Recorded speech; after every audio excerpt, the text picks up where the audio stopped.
Well, it's Chords and Coffee, and with me today is my good friend Joe Dillstrom. Good to see you, buddy. Fun fact about Joe, he was originally supposed to be the very first guest of Chords and Coffee, but life got in the way. But we're here now. But sometimes life finds a way. Indeed. And I'm quoting Jeff Goldblum. There you go. Jurassic Park. Yeah. Anyway, Joe is a fantastic singer, songwriter, musician, all over, everywhere. Oh, yeah, anywhere that'll have me. Absolutely, yeah. And when I first moved to Springfield, and Quinn, who I've talked about Quinn a lot, he's a guy I work with. I love you, Quinn, if you're watching this. Quinn was listening to one of your records at the time. Yeah. Oh, and he was like, man, you got to check this guy out. He'd be great to someday have on, some kind of internet-based programming. And so here we are. Here we are. Yeah. So we're going to talk about the song Moondance. And before we give we're going to teach it to you. And then Joe's got a surprise with this particular guitar right here. Yeah. And then we're also going to talk a little bit about multiple ways to play this, because you do a lot of solo gigs as well as gigs with the band, right? Sure. Yeah. And that brings different, considerations. Now, granted, one size can fit all, but it's good to just understand the subtle changes that can make something, that can improve something, right? And give it more musicality and that sort of thing. So, yeah. And I think half of the battle of that too is just being aware. Indeed. Because sometimes, you're like, man, it's missing something, and it may just be a right hand thing you do, which we'll talk about that in just a second. And apropos to this is like, if there's a tune that you really love and you try to sing it and it doesn't come out like the record, that's okay. There's a fix for that. I'm so glad you said that. There's a guy that I enjoy listening to every now and then. He has now left this world, but Colonel Bruce Hampton, did you ever hear? Okay, in the Aquarium Rescue Unit? He had a really good commentary on live music, and the idea, it was in the conversation of why doesn't in an art form where risk is such a wonderful thing, why do we not invite more risk into our playing? And one of the things he said is one of the worst things you can experience is like one of the greats just playing it just like the record. Yeah. Totally. I want to see like Clapton or somebody like go for it. You know what I mean? I want to see. That was the thing I always loved about Jeff Beck, is like he would sometimes go for something and not land it, but even when he didn't land it, it was still pretty dang good. Robbie Robertson was the same way. Yeah. And so I want to see people like, push themselves, because it's inspiring to do that. And so with that, don't feel pressured to play it just like the record. Exactly. Yeah, exactly. I hardly ever do that. And like play to your own strengths, as you play more and as you acquire more of a relationship with this thing that you do, you gain a sense of like, it sounds really good when I do this, or I feel it. When I try to do this, it doesn't sound good. And so, play to your strengths, maybe tilt it more that way, whatever that is. And that can be really beneficial. It's part of growing, I think, Yeah, figuring out who you are. There indeed, it is. Right. So figuring stuff out, Moondance. All right, so how do you play that? It's actually a pretty simple tune. Yeah. But this is one of those tunes, it's a gift that keeps on giving, because you'll do this little maneuver a lot. It has this, right? And all I'm doing is I'm playing an A minor, index finger, first fret of the B, middle finger and ring finger on the second fret, middle finger's on the second fret of the D, ring finger's on the second fret of the G, and then I'm sliding that up a whole step, so now I'm on 3, 4, 4. And then when I get up to here, I'm just going to lay my index finger across the 5th fret on the D, the G, and the B, and then back to that B minor shape that we just did. So, and sometimes I'll use my pinky for that. Sure. Yeah. Right? Now, there's another way to play it, and this way would be like, I've seen you do this, where you go, Yeah.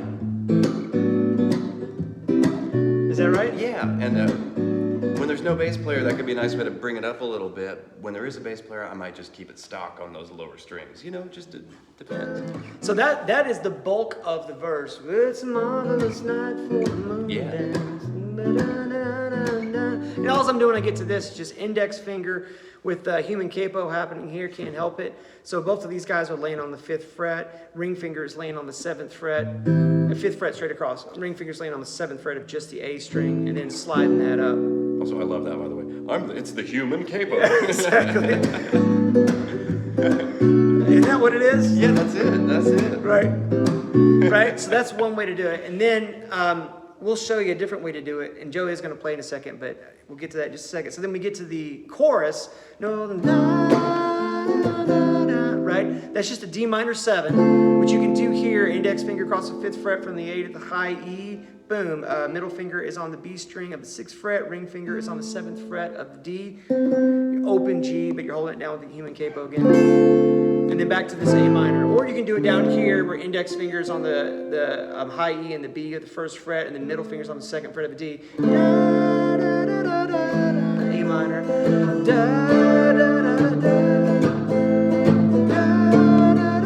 And this is the triplets, right? Yeah. Yeah.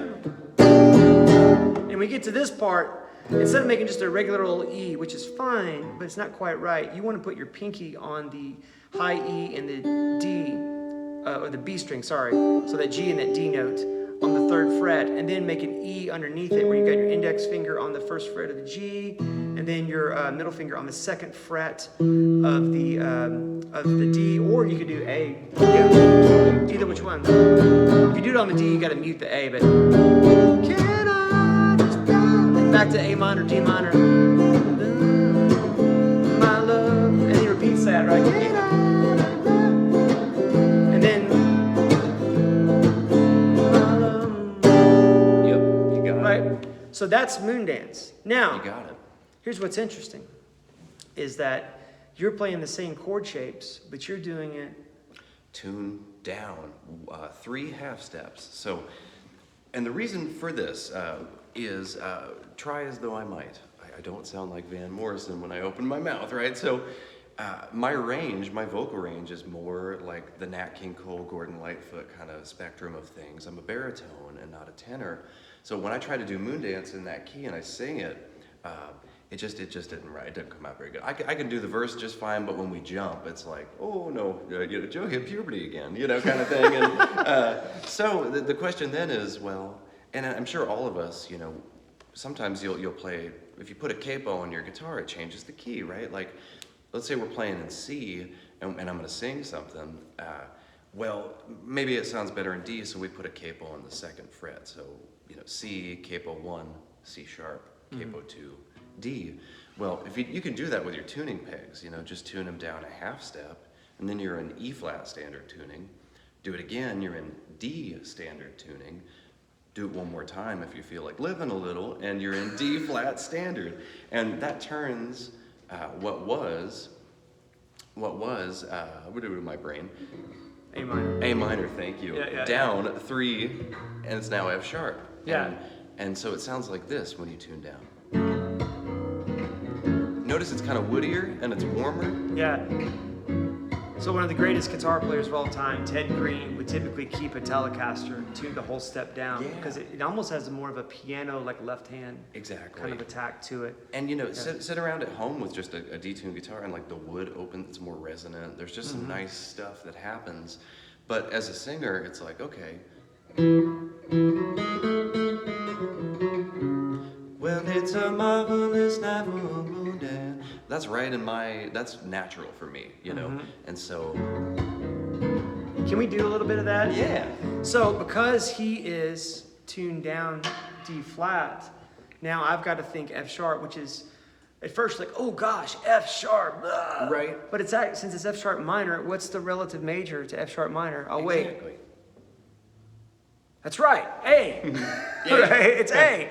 So really, if I'm doing solo-y kind of stuff, if you don't mind Sure. I'm just thinking A major. And when I'm thinking A major, I'm also trying, in my brain, I'm trying to target notes like G sharp. Yeah. Because that's a hip note, right?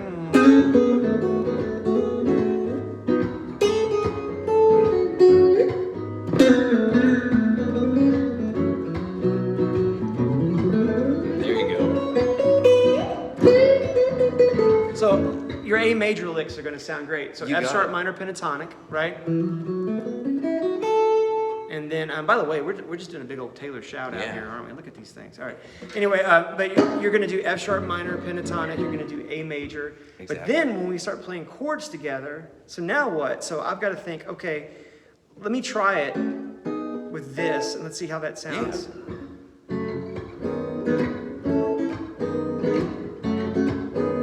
It's okay. Yeah. So what I'm gonna do is now I'm gonna try playing the same idea, and I'm gonna just play these basic shapes more in the middle. Instantly better. Yeah.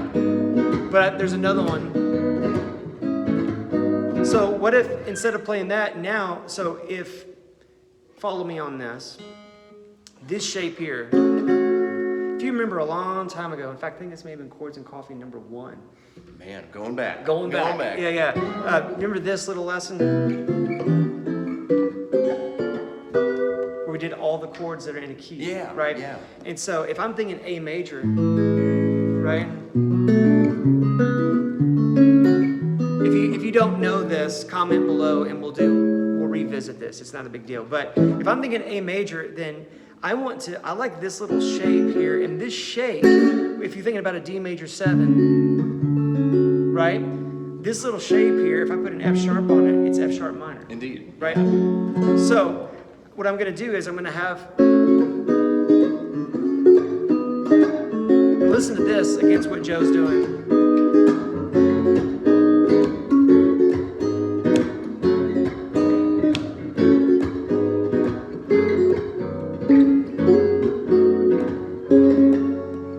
To me, there's some neat hip kind of chord things vibing in there. And the other thing too is if we are plugged in right now, but if we were, let's say, out somewhere or gone into a speaker system, we can mess with the knobs and get a nice layering of those two sounds, and it's a little more spread out, a little more of a piano, an actual piano, than if we were both in the same tuning, basically occupying the same real estate, if that makes sense. Yeah. And so that gives us just this kind of cool texture thing, and with time that'll deepen and like just get more interesting and cooler. So it's just a way to kind of, set things apart a little bit. I love that. Can we play like a verse and a chorus and then Let's maybe do it. talk about it? And if we go a little longer there, but not necessarily the whole tune. We Sure. also need to talk about the ending, so don't go anywhere. All right, count me All right. in. A 1, 2, a 1, 2, 3, 4.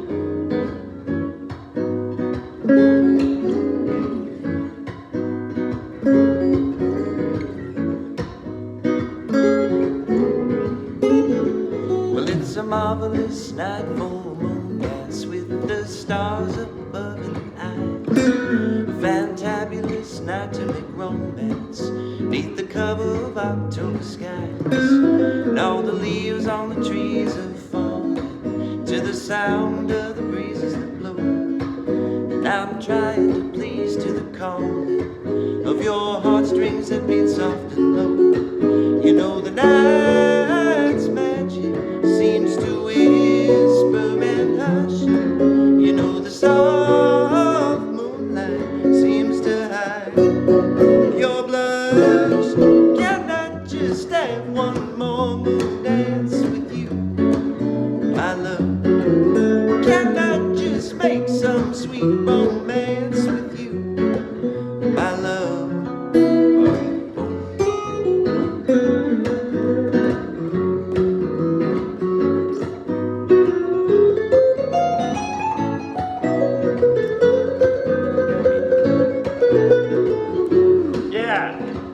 That's cool. So we had so when you got to the the night, and you did that.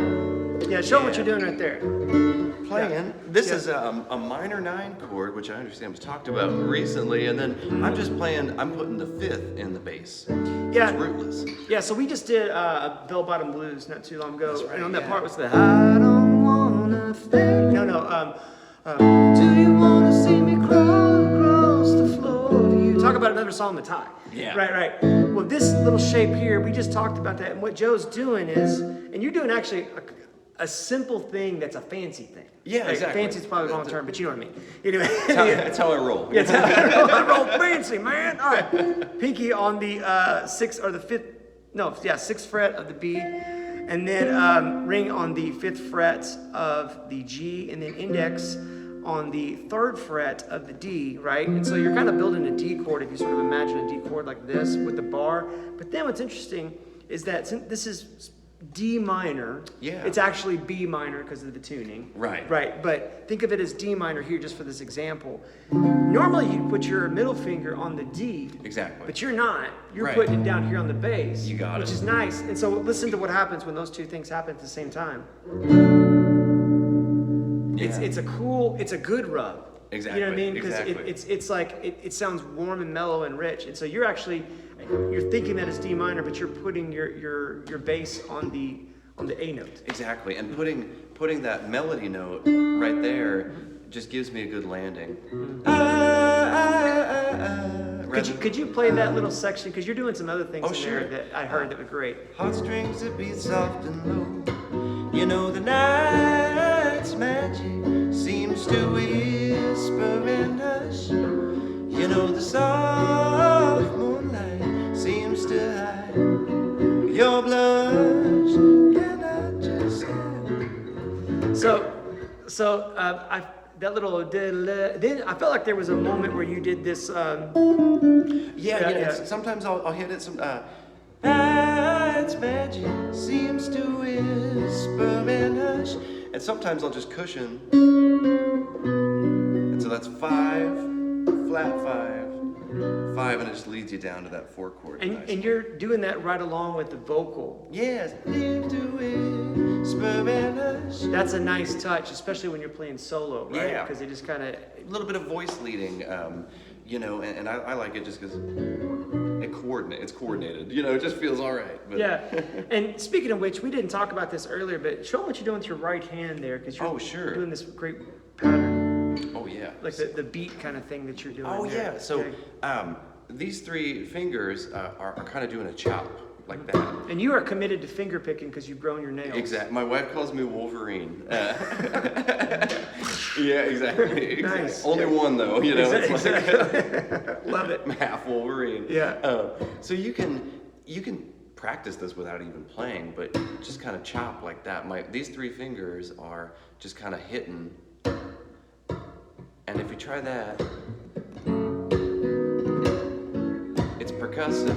Gives a nice little backbeat. So on 2 and 4 is when got that's it. happening. And yeah. you can kind of emphasize it or de-emphasize it as needed. I'll often kind of bring it in and bring it out as the tune goes, Another way to do that, if you're like, man, I don't know if I can commit to just all fingers, because sometimes I'm this way, like I can't let go of my pick hardly. Gotcha. Occasionally I will, See, but I wish I could do that, but yeah, I'm all fingers and I can't adapt. I wish I could. But. well, I mean Jeff Beck was all fingers, so he seemed to figure it out just fine. But it sounds great to me.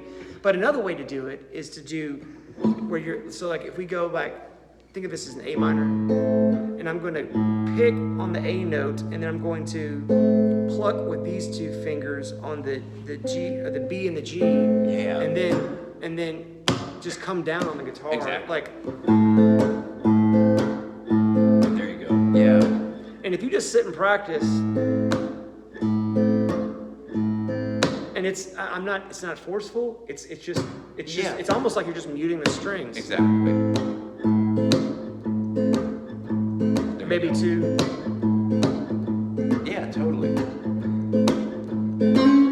Yeah. So then after you did the there's a little triplet thing, Oh yeah. and then to the turnaround. And then for the end of the chorus, if I'm playing solo, I'll just comp a little bass, which is what the bass is doing basically in the original recording. Ooh, show that. Yeah, and that's just a little slide. So by the way, that bass comp was 5. 5, 8, 5 on the A string. And little stabs. Da-da-da. And then like that, and so you're just basically taking that chord and moving it back and then moving it back. Yeah, and like it's that. just a simple little thing, but it adds a lot. And by the way, on the turnaround chord, instead of doing the E7 like we were doing here, he's doing like the Hendrix E7 sharp 9. Yeah. Right, and again, tuned down, right? So the ending. The ending, yeah, and that is just, if we're talking in standard language, A minor, G, F, E, and then that funky D minor chord again, but with that scooted down, so it's a minor 9. Yeah. In this key, it's a B minor 9. My love.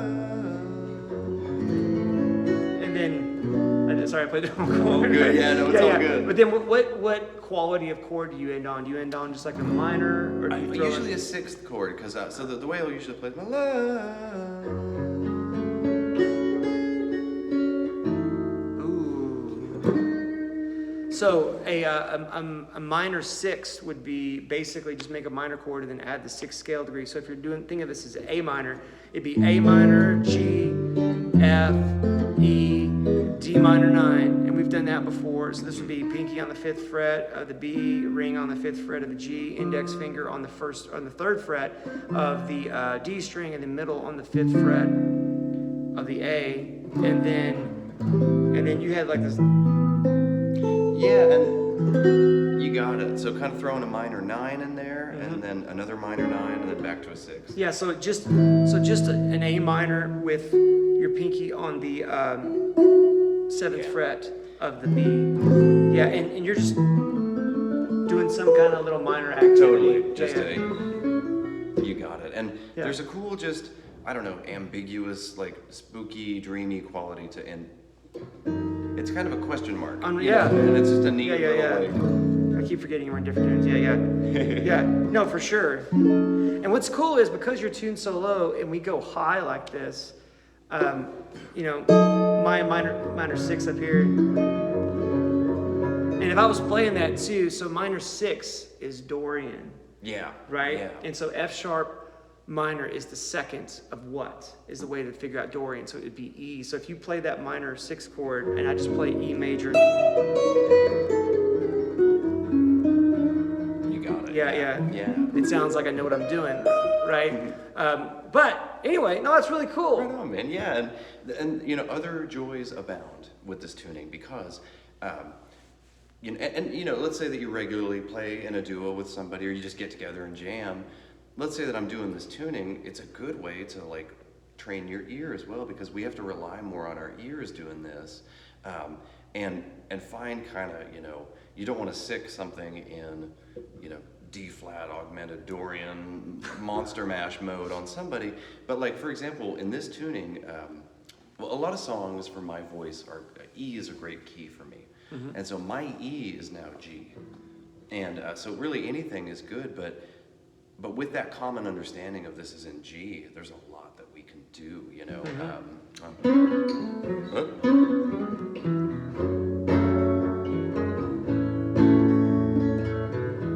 That's how I got to Memphis in E. You got it. If you love somebody enough, you'll follow wherever they go. That's how I got to Memphis. That's how I got to Memphis. So I'm having to think. Yeah. Let me see. So let me see if I can figure this out. It's DM 1 to 4. And this is 2. Yep, 2, 4, 1. All right. Go ahead.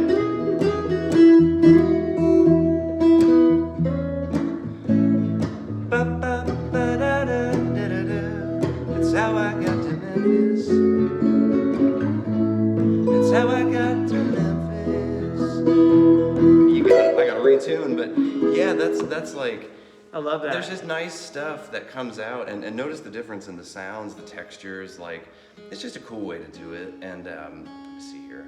And I'll also tell you the joy of sitting with someone and who can play guitar and is fun to play with and has a whole like repertoire of songs that I really like, and the style that I like, which is that wonderful American songbook. It's like a little bit country, it's a little bit jazz, it's a little bit like all things kind of soulful, but I love what you do. Thanks, man. And if folks wanted to find your music out there easily, where would they go? Just under my name, Joe Dillstrom. That's Dillstrom, like a pickle playing guitar. Like a pickle playing guitar. What's better than that? You got it. You got it. I'm on Spotify. I've got an album called Heartstring Tugs on Instagram and all the social media places, And man, I had a quick thing. Yeah, sure. So this is an E, and I'm just gonna bop, and here's to maybe demonstrate. And so just think E, and think E and pretty. That's all you need. So my E? Yep, your E. Okay, gotcha. And this thing I'm gonna play is just a new instrumental kind of thing, It's a little bit bossa nova-y, but I'm just gonna play it. So I'm gonna listen to it one time just so I can Sure. see what's happening here. Go ahead.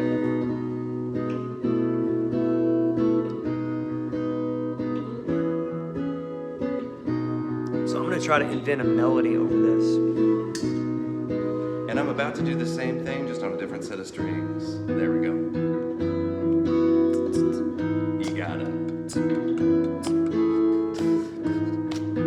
With all this anticipation, I better play something cool, right? Here we go.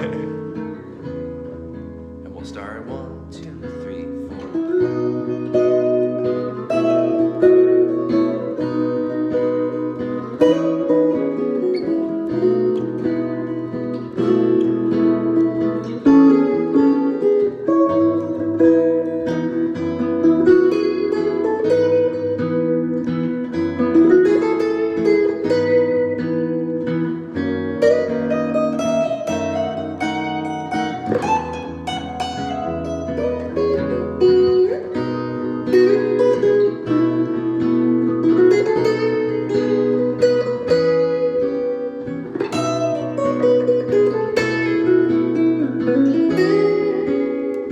There you go.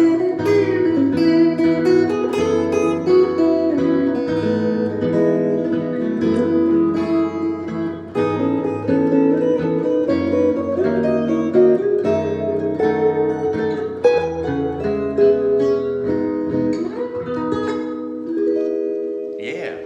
Not And bad. Yeah, not bad. You know, just a nice little, like, it's just, you know, and the common understanding we have, just it's an E and it's pretty, and then we were able to just, as we kind of filter through, and if you let yourself do that, stuff will develop and happen, and it's great, you know.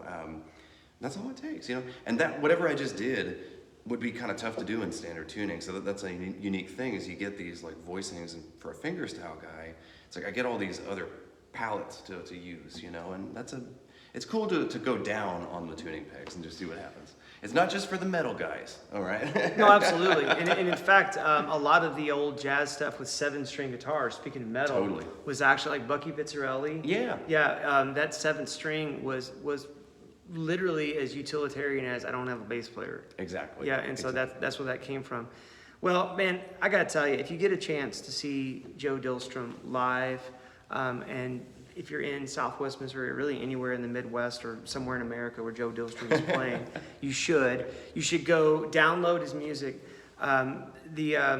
The Paper Moons. Oh yes, That's your new band. That's I play in a trio called the Paper Moons, and we take a lot of those old Great American Songbook jazz standard tunes, and we just kind of play them because we love them, and it's a nice. And we got a few of my songs in the mix there that we do, but we're kind of all over the place, and also under the Paper Moons. Yeah, feel free to check us out. Well, thanks for being here, Thank you, man. thank you for watching. Please leave some wonderful comments for Joe, and go find his merchandise and purchase it immediately. In the meantime, I just want to remind you, in case you might have forgotten, you are the most encouraging guitar community on the face of the internet. Absolutely. And every Saturday morning, I look forward to hanging out with you. Thanks for hitting the subscribe button. Thanks for watching these videos. And thanks for commenting and contributing to what we're doing here on Chords and Coffee. And we'll see you next week, Saturday morning, 9 a.m.